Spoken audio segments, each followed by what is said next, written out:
اب دیکھیے ذرا، فضائل حج آپ کی کتاب جی ہے نا؟ مجھے نہیں پتا کس کی کتاب ہے، آپ شیخ بتا دیں۔ زکریا صاحب کی، شیخ زکریا صاحب کی کتاب ہے۔ 555 ہجری میں شیخ احمد رفاعی نبی کے روزہ مبارک پر، نبی صلی اللہ علیہ وسلم کے روزہ مبارک پر حاضر ہوئے، نبی کی شان میں اشعار پڑھے، اور پھر جن کا ایک تھا کہ میں مصر میں تھا تو آپ سے پہ سلام بھیجتا تھا، آج جسمانی طور پہ دیکھنے کی خواہش ہے، میری خواہش پوری کی جائے۔ اشعار کا مفہوم ہے، مطلب نہیں ہے۔ 90,000 لوگوں کی موجودگی میں نبی صلی اللہ علیہ وسلم نے ہاتھ قبر سے نکالا، شیخ احمد رفاعی نے بوسہ دیا اور پھر ہاتھ مبارک قبر کے اندر چلا گیا۔ اب یہ مجھے 555 ہجری میں 90,000 لوگ، اور پھر ساروں نے یہ منظر دیکھنا، اور پھر چلو یہ تو 2 ثانوی ہو گئی ہیں، اور یہ جو حضور صلی اللہ علیہ وسلم کے روزہ مبارک کے ساتھ حضرت عائشہ کا حجرہ بعد میں پوری لائف گزاری ہوئی، انہوں نے دعویٰ نہیں کیا، چاروں خلفائے راشدین نے دعویٰ نہیں کیا، ان کے جو اہل بیت ہے انہوں نے دعویٰ نہیں کیا۔ یہ رفاعی صاحب کی خدمت میں، یہ آپ کی فضائل حج اور شیخ زکریا، یہ ہے وہ دنیا کی سی جو میں کہنا چاہتا ہوں۔ نہیں، اس کو اس عقیدے سے نہ جوڑیں، اس کا اس عقیدے سے کوئی تعلق نہیں ہے۔ اور یہ آپ ایک الگ واقعہ ہے، اس کا ہر چیز المحنت سے نہیں جوڑی جائے گی، وہ ایک ڈیفرنٹ واقعہ ہے۔ آپ اس کو صحیح سمجھتے ہیں؟ دیکھیں، شیخ الحدیث مولانا زکریا نے کہاں سے نقل کیا ہے مجھے نہیں معلوم، میں شریعت کی ایک اصولی بات بیان کرتا ہوں، اصولی بات۔ جی، کرامت کے صدور میں یہ کہنا کہ فلاں سے کیوں نہیں ہوئی، فلاں سے کیوں ہو گئی، یہ بات ہی غلط ہے۔ سلیمان علیہ السلام کا ایک مرید ہے، وہ سیکنڈوں میں تخت اٹھا کے لے آتا ہے، سلیمان علیہ السلام کیوں نہیں لے کر آئے؟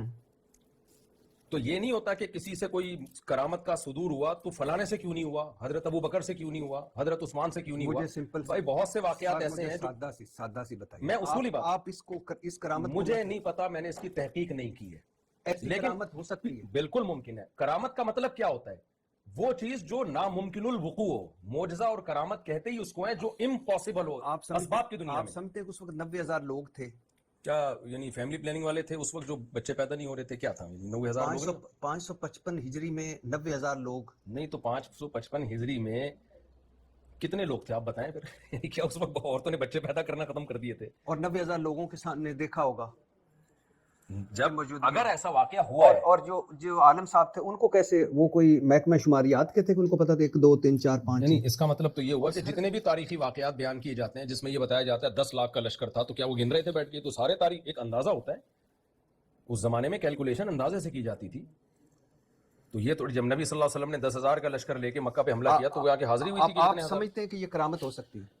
دیکھیں، کرامت کوئی بھی دنیا میں ہو سکتی ہے، آپ یہ کرامت سمجھتے ہو سکتی ہے؟ بالکل ہو سکتی ہے۔ تو پھر تو آپ ہوئی ہے کہ نہیں ہوئی ہے یہ مجھے نہیں پتا سر، پھر تو آپ مانتے ہیں نا کہ دنیا کی سی ہے لائف؟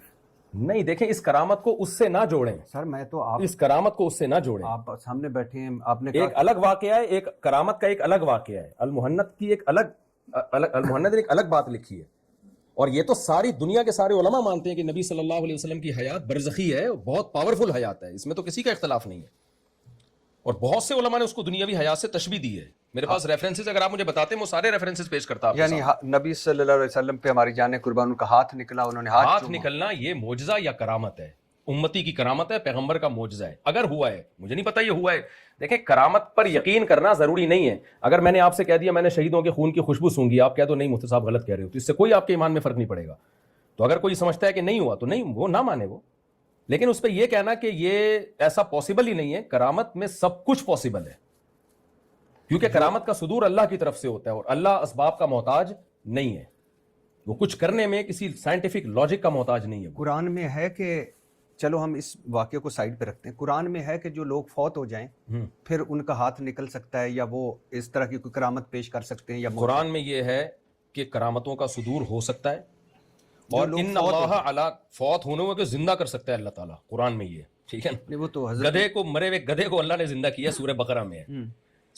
اصحاب کہف کو 300 سال سلا کے اللہ نے جگایا ہے، تو قرآن میں تو ہے ان اللہ علی کل شیء قدیر، یہ اصول ضابطہ بیان کیا۔ اب دنیا میں جو بھی محیر العقول واقعات ہوں گے، اگر اس کا بیان کرنے والا مستند ہے 100%، تو اس کرامت کی نسبت اللہ، اور وہ نسبت بھی اللہ کی طرف کر رہا ہے، تو اس کو اگر کوئی مانتا ہے تو کوئی حرج نہیں ہے، اور اگر کوئی نہیں مانتا تو بھی کوئی حرج نہیں ہے۔ لیکن یہ کہنا ہے کہ یہ پاسبل ہی نہیں ہے، تو یہ تو اللہ پہ الزام ہے، یہ تو پھر اللہ پہ الزام ہے کہ اللہ نہیں کر سکتا۔ کرامت کا مطلب یہ ہے کہ بیان کرنے والا مستند آدمی ہو۔ ایک چرسی کہتا ہے کہ مجھے فرشتے لے کر گئے اور بیت اللہ کا طواف کروا کے لائے ہیں، ہم کہہ رہے ہیں یہ نہیں ہو سکتا، وہ کہہ رہے ہیں کیوں نہیں ہو سکتا؟ جب سلیمان علیہ السلام کے دربار میں سیکنڈ کے اندر تخت آ سکتا ہے اور فلاں فلاں، ایک کرامت تو مجھے خود ایک بزرگ نے بتائی ہندوستان میں، جو ہندوؤں بلوائی نے آ کے جب مسلمانوں کو مارا پیٹا، تو وہ یہ میں نے واقعہ بیان میں بھی بتایا اور بہت سارے انڈیا کے لوگوں نے اس کی تصدیق کی.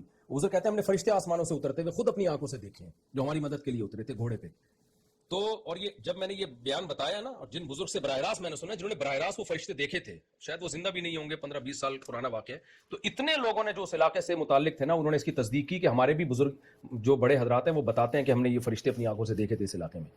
اب ایک چرسی کہہ رہا ہے کہ مجھے فرشتے اٹھا کے لے کر گئے، بیت اللہ کا طواف کرا کے لایا. میں اس سے پوچھتا ہوں کہ یار تو کیا فضول بکواس کر رہا ہے؟ کہہ رہے کیوں؟ جب تمہارے ہاں فرشتے آسمانوں سے مدد کے لیے اتر سکتے ہیں تو میرے لیے نہیں فرشتے اتر سکتے؟ تو اس کو کیا جواب دیں گے؟ بھائی ہمیں جو واقعہ سنایا ان کا بزرگ ہونا مسلم ہے، ہم نے ان کی نمازیں، ان کی تہجد، ان کی عبادت اپنی آنکھوں سے دیکھی ہے، وہ ہمارے سامنے ہے. چرسیوں پہ کیوں یہ واقعات ہوں گے؟ تو یہ تھوڑی ہے کہ اللہ اگر کر سکتا ہے تو جس کے لیے چاہے کرتا رہے اور جو چاہے کرتا رہے. اس کو بیان کرنے والا تو مستند ہونا چاہیے. اب غوث اعظم کی جو مثال دی جاتی ہے تو قبر میں جا کے دیکھ کون رہا تھا وہاں پہ؟ اس کا بیان کرنے والا کون ہے؟ میں یہی کہہ رہا تھا کہ یہ آپ کی زبان میں یہ خبر لیک کس نے کی تھی؟ وہی تو میں کہہ رہا ہوں کہ یہ کس نے لیک کی تھی، تو غلط ہے نا یہ واقعہ. یعنی کوئی ثقہ آدمی ہے، اس کو بیان کرنے والا کون ہے؟ ایک اور مجھے یہ اس لیے ہم اس واقعے کا مذاق اڑاتے ہیں. ایک اور مجھے یاد آ گیا، آپ اتنی دور جیلم چلے گئے، یہاں ہمارے بیٹھے ہیں 4+4 8 جماعتیں الحمدللہ. وہ کہہ رہے تھے کہ موٹر سائیکل کی ٹینکی، پیٹرول والی ٹینکی پہ نا انا تو ہے نا کوثر، انا تو ہے نا کل کوثر فصل ربی کا ونہار انا شانیہ کو ابتر، یہ پڑھ کے پھونکا کرے پیٹرول میں برکت ہوگی. کتنی بڑی کرامت، کبھی ان کے پاس بھی جائیں. کیلا رکھنے کا مدنی طریقہ دیکھیں، پاپا جانی جو ہیں ان کا بزرگ ہونا تو پہلے ثابت کرو نا. چارجر لگانے کا مدنی طریقہ، کھیرا کاٹنے کا مدنی طریقہ. اور ایک تو انہوں نے بڑا عجیب کیا کہ انہوں نے کہا کہ درمیان میں موٹر سائیکل پہ بیٹھے تکیہ رکھ لیا کرو. یہ تکیہ وہ ایک سائنٹیفک چیز ہے جو برے خیالات آنے سے روکتی ہے دونوں کے آپس میں. تو ادھر کبھی چلے جائیں نا، یہ ساتھ ہی فیضان مدینہ، ان کو بھی کہیں کہ خدا کے لیے اسلام کو کس طرح آپ نے بنا دیا. میں آپ کو ایک اصولی بات بتاتا ہوں.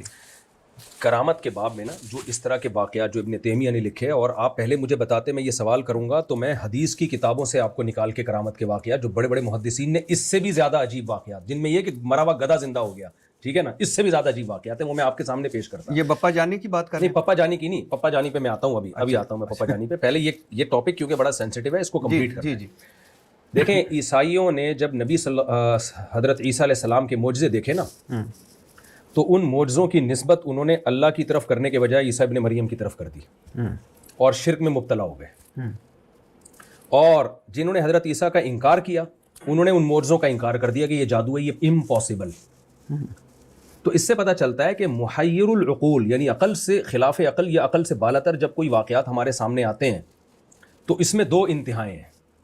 ایک انتہا تو یہ، ہاں وہ واقعہ مستند ذریعے سے ہو اور جس کی طرف اس واقعے کی نسبت ہے اس کا ولی اللہ ہونا ثابت ہو جائے، پیغمبر کا پیغمبر ہونا ثابت ہو جائے اور ولی اللہ کا ولی اللہ ہونا ثابت ہو جائے.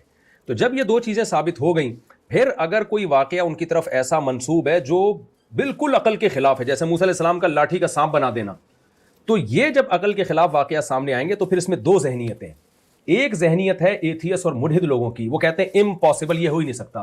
یہ وہ ذہنیت ہے جنہوں نے پیغمبروں کے معجزوں کا انکار کروایا اور اولیاء اللہ کی کرامتوں کا انکار کروایا.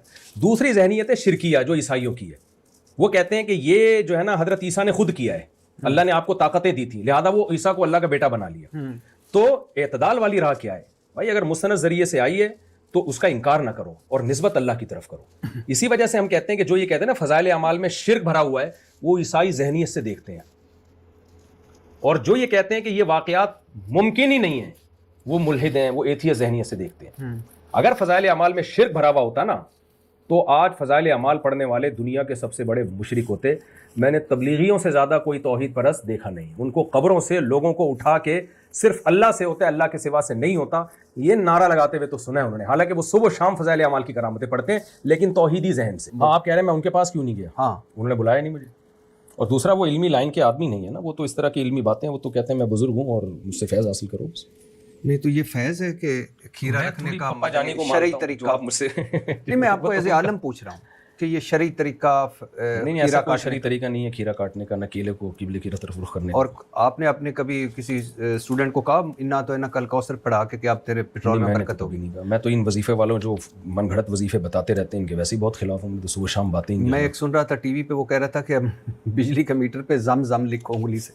وہ آ رہا ہے آزاد جمیل. ہاں یہ کون فلم ہے؟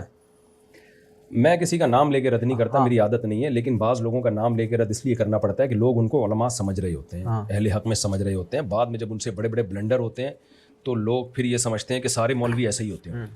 تو اس لیے آزاد جمیل صاحب کے بارے میں لوگوں کو بتا دوں، آپ کے ریفرنس ہی بتا دوں کہ یہ کوئی مستند آدمی نہیں ہے، اور بہت ساری چیزیں ہیں جو بلا وجہ ایسے کسی کے بارے میں بات کرنا مناسب نہیں ہے، لیکن یہ کوئی مستند آدمی نہیں ہے، نہ یہ مسائل کا علم جانتے ہیں، کچھ بھی نہیں. وہ جو اماں پہ روئے تھے نا، جب اماں کا انتقال ہو گیا تھا، وہ کس نے بتایا میری اماں پہ ظلم ہوا ہے، وہ بھی کافی انہوں نے کیا بتاؤں میں کافی کوشش کی تھی ایکٹنگ کرنے کی، جو صحیح طرح سے ہوئی نہیں ان سے. یعنی میں حیران ہوں، ان پہ کمپلینز ہیں، ان پہ کچھ الزامات ہیں. یہ میں حیران ہو گیا کہ انہوں نے کہا کہ زمزم لکھیں میٹر پہ، پھر تو ماشاءاللہ بھائی جتنی بجلی ہو بل اتنا ہی آنا چاہیے، اس میں کم دینا تو ناجائز ہے. وہ تو یہ تو شرعن بھی جائز نہیں ہے. اچھا، بل کم آئے، بجلی دبا کے استعمال کرو، بل کم آئے. اچھا